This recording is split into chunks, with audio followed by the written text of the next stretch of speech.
Greetings to you all in Beast of Warland. I'm Stuart, here with Ben Sephton Smith, and we're here to talk about some gaming in the gaps for Warhammer 40,000. Or how do we describe it? Picking the fluff? Picking the fluff. Picking the fluff of Warhammer 40,000. So, in a nutshell, you can go into your local GW store or something like that, and you can find an army, Ultramarines, Dark Angels. More often than not, it'll be your Space Marine army, but on the rare opportunity that it's Imperial Guard army or Orcs or something like that, you'll get the army and you'll play it as it is represented in most of the photographs and online and so on. This is something a bit different though. This is about looking at an army, in this case for Warhammer 40,000, and finding your own take, your own spin on it. Reason I'm joined by Ben here is Ben is, he may not be the king of gaming in the gaps, but certainly he's a prince waiting for the king to die. He's waiting to inherit that crown. So Ben, first of all, welcome to Beast of War. Thank you. What inspires you? Why not go for just something straight off the shelf? I don't know really. I think it's just a kind of creative impulse to do something other than what other people are doing. I think that kind of errant, kind of lone wolf type thing, perhaps. Okay. I mean, even from like when I was a kid, just toy cars, I'd pull them apart and rebuild them and paint them different colours. And I don't know, I guess it's just an impulse of trying to find something that's different, something that's your own, I think. Now, I can appreciate that. But with you, I think it's slightly more than that, because, and you may be doing yourself a slight disservice, because it's not enough for you to just make up some stuff, because I've seen plenty of made up, I've seen Hello Kitty Space Marines, I've seen all sorts of made up stuff, and that's fine. There's nothing wrong with that. Yeah, make up your own chapter, make up your own guard regiment, make up your own Orky style, give your war boss his own name, whatever you want to do. High fleet colours. What I think is interesting about what you do, though, is you don't just make up your own stuff. You're creative, but always from something that is part of the background. Yeah, I mean, like you said, if you can be creative and you can kind of let your imagination run wild, and you end up with, a cat-themed Tyrannid army or whatever it might be. But I think the challenging element of that is actually kind of working within the constraints of something.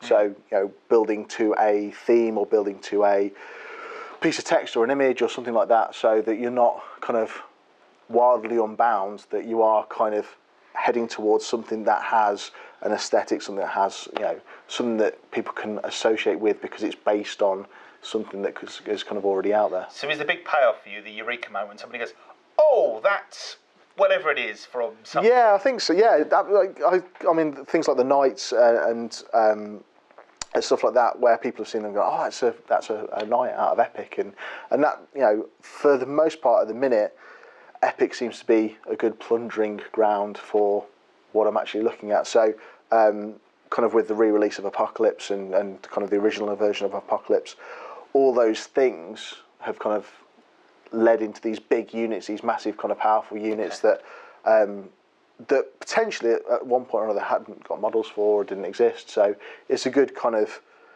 challenge then to kind of pick up an idea or pick up a concept or pick up an Epic model that's sort of this big and then kind of create a 40k scaled version of it. So you've got an example of one here. So that is, I remember in Epic you used to get the Demon Engine, you've got the little Zinchian fighter or what have you. Yeah, so it's a Doomwing. So the bigger version is the Firelord, which is kind of on the drawing table at the minute. I'd quite like to. I mean, with the new Apocalypse, I don't know whether Games Workshop are planning on bringing out Chaos type flyers. We've seen kind of Chaos tracked stuff, but I'm still going to have a go at doing something that's quite not, kind of Marauder bomber sized, which will be the kind of Firelord. And then these guys, I'd quite like to make another one of these just for balance, so 2 fighters and 1 bomber kind of thing. But yeah, I mean this. Was quite simply, when it was released, the Valkyrie kit was a beautiful kit, and kind of I really want to build a Valk kit, but didn't have any reason to, because didn't have a guard army or anything like that. So I was kind of looking around ways of using it, but not using it out of the box and off the shelf. So I was just flicking through resources. I've got a hard drive full of images and bits of text that I kind of look at occasionally, and kind of came across the Zench stuff because I'm a big fan of the Thousand Suns as well. So Zench is strikes a chord for me. So that kind of war engine flyers, because flyers weren't big at the time, I kind of thought, well, we'll do a Zench Chaos flyer, and it was literally just a Valkyrie kit, the weapon coupling from a Shadow Sword, and the fins from a drop pod. So it's not a particularly custom. So if I can hold it up to your head, so hopefully people can see it. So that's quite nice. I like that. I like that a lot. Just going to pop that down. So okay, so obviously that's based on something that you'd seen before, but you thought you'd have something in your army, effectively like a counts as, or? Well, I was using it as a kind of traitor Thunderbolt. I mean, inside the cockpit is a little hardwired servitor. Yeah, I see that. And kind of the weapon loadouts as well, sort of under the wings. You've got missiles and las cannons.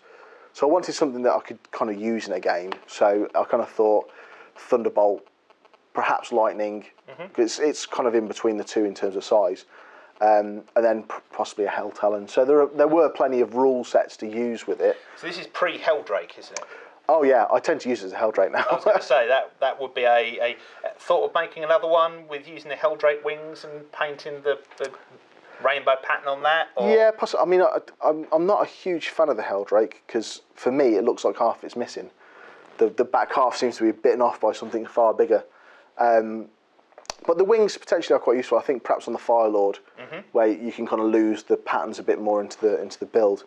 But I mean, the original Epic model was very much it had kind of feathered wings. Yeah. And I was trying to get away from that because I think you tend to see some upscaled Epic thing, like the armor cast stuff actually. Yep. When you upscale large details, because they need to be large necessarily because it's an Epic model. When you upscale, they just look ridiculous. It doesn't look right. If you're talking about a feather that'd be the size of a rhino or something like that, which would be a little bit. So I kind of thought the getting the kind of silhouette right was the most important thing. So the kind of almost batwing type shape, and then kind of going for some Zenchi colours, yellows and reds, and then kind of painting the feathers on as a design rather than kind of going for a build. So obviously that's where you've been inspired by something, but conventionally your army would be a Chaos army with a few interesting bits in it. And I'm assuming then games like Apocalypse and things, you can create your own. Oh, this big old beastie. This looks like a cauldron of blood from the old Epic. Yes. Am I close? You are, yeah, that's right. Got quite a decent body size. Even got, he says it all tumbles apart. Even got the cauldron on top there. It is all magnetised. It is. Yep. Magic. It is like some kind of chaos sorcery. Okay, so that's lovely. I like that a lot. So again, this is what would you use that as? Come up with your own rules? I mean, was there a data fax for this knocking around at one point? Not for that one. There was one for the Doom Blaster. Okay. But there was the Bella Lost Souls did a pack a long time ago when Apocalypse first launched, and that had got the data sheet for the Cauldron of Blood in there. It's not great because the Hellstorm template, you lose half it because of the plough on the front. Of course you do. But now with the change in rules, it's actually further away from the body. Further away from the body of the vehicle. Cool. And then what's this here? This is the start of a, haven't I just seen this on the pre-release for GW? Yeah, that's been sitting in my Bix box for about 2-3 years, I think. Spies are everywhere. Absolutely, yeah. It's a Death Dealer, which is, I think, probably part of the kind of influence of the new Lord of Skulls that's come out for Apocalypse.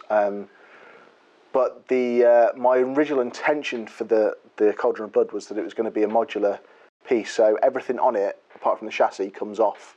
So then you could replace it with the mortars for the Doom Blaster. You could replace it for the kind of tower and kind of torso for the Death Dealer. So it was kind of my attempt to be a little bit clever with builds and allow swap outs and things.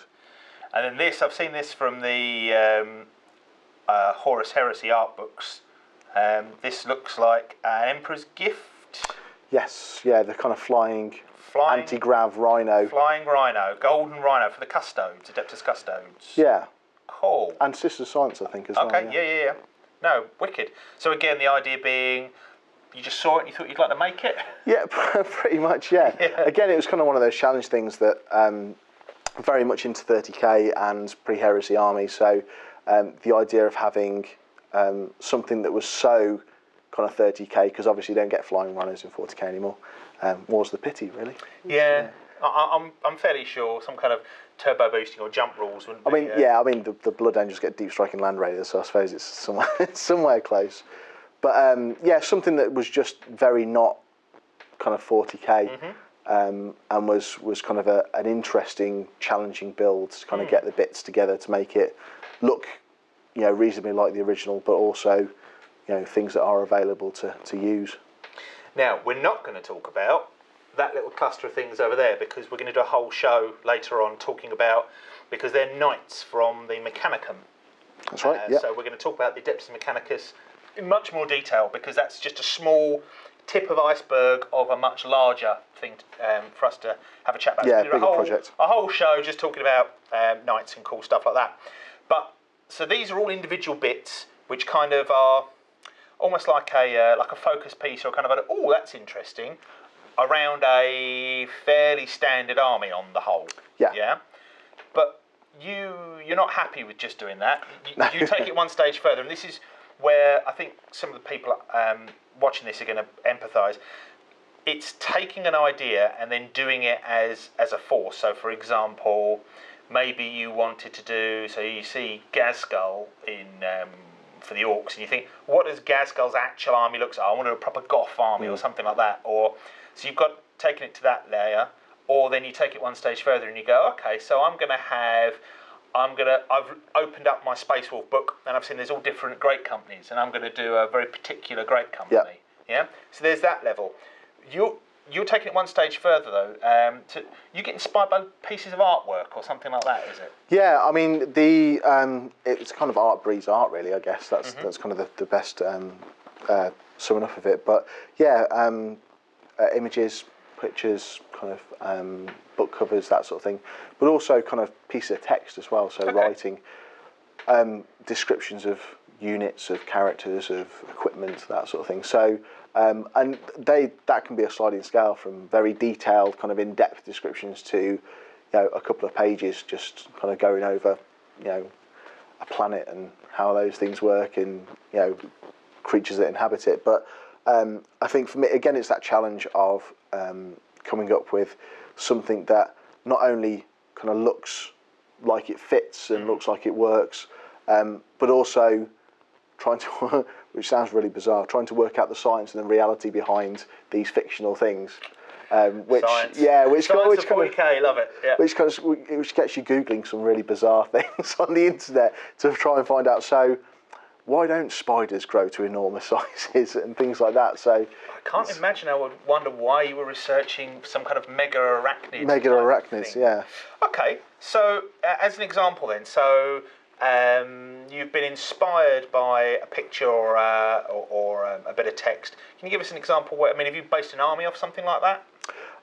Yeah, I think it was the second edition Imperial Guard Codex, where they had a double-page spread, and each illustration was a different kind of Imperial Guard regiment. Yeah, the Aztec one. Yeah, the kind of really crazy-looking ones, and then I think that was the first kind of inclusion of the Penitent Legions, where you've got the guys in the orange overalls and just Savlar Chem dogs. Yeah, that sort of thing. All that kind of stuff. So there was one particular image that kind of caught my eye, which was the Canak Skull Takers, which were kind of a very brutal kind of Imperial Guard regiment. They're not very well regimented, kind of very big guys with pistols and axes, skinheads covered in woad and things like that. So kind of like Anglo-Saxon cat jackets? Yeah, that kind potential of Halloween costume as well. Okay, I'm seeing that. So what from a modelling point of view, did you just have a particular unit you worked on, or was it a whole thing through? No, it was a whole army. The kind of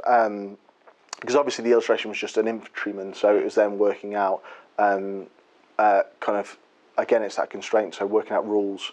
So, you know, for instance, the sergeants had master-crafted weapons, so they were golden weapons instead of chain swords. So instead of having the axe and the pistol, they got kind of upgraded gear, bionic eyes. So a lot of the army had bionics because the idea of a close combat guardsman isn't particularly a well-documented one. So the idea of charging into orcs headlong with nothing but your trousers and an axe, kind of, I guess a lot of them would probably have quite a few bionic bits and things. Yeah, the pretty ones wouldn't last long. Not really, no. Yeah. So there was that and kind of different war gear. And the kind of only exception to it was that I'm a bit of a fan of tanks, so I wanted to include tanks in the army. So the kind of tanks had piles of skulls on them. Trophy rack type of thing. Okay, cool.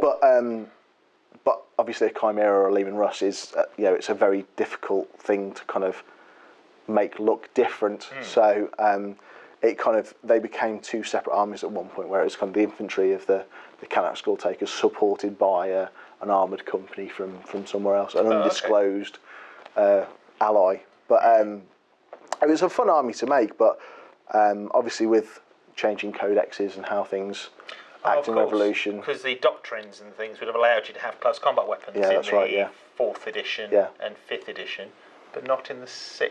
Yeah, so their most recent iteration, you can't do the build, so they've kind of been put to one side for now. But you never know, because GW's current thing, so you've had Iandan, and rumour has it there's Farsight Enclave or something is getting their own little supplement. Right. Maybe they'll do the Canak Skull Takers supplement from Imperial Codex Beauregard, and which allow you to use close combat weapons. Yeah, that would be good. So if they happen to be watching, let's You heard it here first, guys. Make it happen. That's cool. So, so that was a whole army. So how many points did you take that to? Ooh, yeah. Well, the armour company was huge, so there was about 10 Lehman Russes in that. So that's quite, and then 3 Baneblades and bits and pieces. So the armour company was massive. But the armour company could have been from any. Yeah, the Canaks. I think because I did Rough Riders on Cold Ones. Cool. That's a cool idea. Yeah, and. Was it the old Godzilla style? It was, yeah. It was the old kind of beefy jaw ones. Excellent. They've now become just livestock to mill around on boards since. But I guess it was probably a good 1,500, 2,000 points. Wow. All converted up. Yeah. Fantastic. Lots of trawling of bit sites to find las pistols, because they're an absolute nightmare to find. Yeah, well, in a guard codex now, but okay, so that's cool. So, I mean, I did a Space Marine chapter, again, and I'm sure, obviously Ben's here talking about it, but I'm sure this is something that lots of you do, maybe not to the insane level that Ben does, but lots of you do to a degree or more, and you kind of you might read a Black Library book and think, oh, that was really cool, or I'm going to do, or you might do like some of the Black Library authors have done, which has obviously been inspired by, I really like Spartans. Spartans underwater with sea monsters and some kind of spear, and then we're going to go fight in, there's only going to be about 300 of us, and we're going to go and fight in some enclosed place against lots of orcs, and maybe a lot of us will get killed. But they'll get inspired by various bits and pieces and really work that into a theme. And it might be to invent some stuff, or like Ben, you've decided that you want to base it on an illustration or something, or a piece of text, and you want to expand it and show actually, when they weren't in that picture at that time, after that picture or before that picture, this is what they were doing. Yeah, I mean, I think taking the kind of that as the kind of kernel really, and growing out of there, because obviously, like I said, some things don't translate very well to upscaling them as models, or to kind of do lots of them. So like the Cauldron of Blood, that was the old Epic model was quite different, but with the advent of the kind of Baneblade chassis, it kind of allowed for that scale of vehicle to be made. So it was a case of looking at what it did and its function, looking at the kind of aesthetic of not just that model but other models kind of associated with it, and then creating something that kind of fits in but has the same kind of feel and the same kind of look to it, rather than it being a kind of exact copy. Well, we have had people who I've spoken to in the past, and they've been inspired by like a regiment. Dan Abnett was really good for, in addition to coming up with Underwater Spartans, he was really good for working out things like throwaway guard references and things like that. Like he did the Royal Volpone from the Gaunt's Ghost. That was really cool. But he did. I want to say the Vitrian Dragoons. Vitrian sounds about right. Vitreous glass. But anyway, he did one, and it could be the Vitrian Dragoons. I'm going to have to look it up now. And where they had little scales of special glass all over their armour. So their armour looked like it was made of scale mail. Scale mail, but it wasn't. It was obviously like high-tech scale mail. Difficult to do on a miniature unless you're going to use something like high elf skirts or something like that on them, or the arm, the chainmail bits and pieces.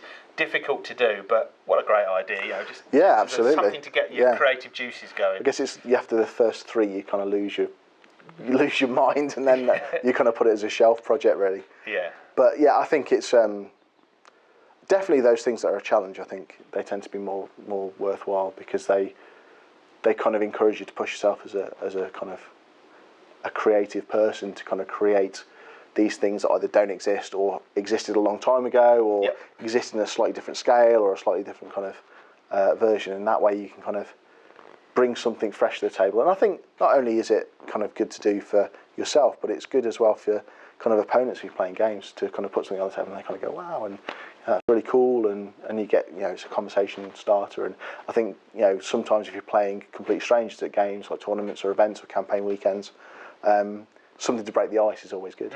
And they'll go, oh, that looks, have I seen that before? Well, you might not have seen this army, but you might remember this reference to something or other.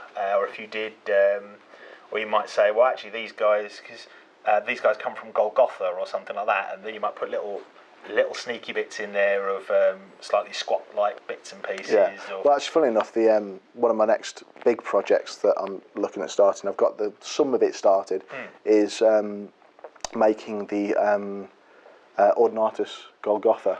Fantastic. Which is the kind of multiple vortex missile launcher one. Absolutely. So I've got the kind of Baneblade tracks ready for the chassis and stuff, and I'm thinking of using a Crassus as the actual kind of cabin bit for it. So that should be quite cool, ready for lots of apocalypse games. Man's crazy. Clearly so you get inspired by something, and then it's not a case of should I, it's a case of how can I. That's kind of why shouldn't I? I think that tends to be more in keeping with what I'm looking at. But yeah, it's time tends to be the big constraint, really. Kind of juggling jobs and families and things.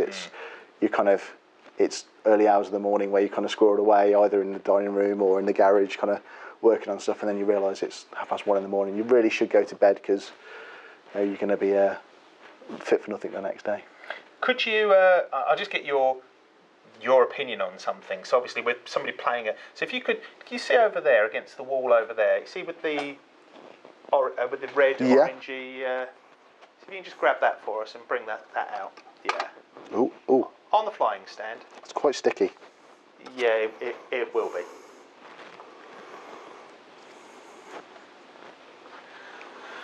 So, what's your thinking? Well, my first thing I thought was it's quite sticky. I was trying to work out why it was sticky. So, I think it's some kind of Eldar thing. I think it might be some kind of Revenant Titan type jumping thing. Right. Okay. It could be a Fembot though. I'm not entirely sure. Looking at the jawline, it's possibly Orky actually. Could be, maybe a little of both. I don't know. Is this where you're going with your thoughts? Not really. No. I do. On another note, for my other kind of hobby, kind of creation thing. You like playing with dolls? I've got quite a lot of Barbies, Care Bears, and My Little Ponies in bags ready to be cut up for various different bits of artwork. So I can appreciate the form, but if somebody plonked that down on a table and said, "This is my Revenant," I might kind of gawk a little bit. Oh, okay. There you go. So even for the man where art inspires art, there are limits. Okay, guys. Well, there's going to be plenty more, and seriously, the next one we're going to start talking about Ben's mental Adeptus Mechanicus army. If you like Titans, it's worth checking out. So we'll catch you next time. Thanks a lot, guys, and see you soon.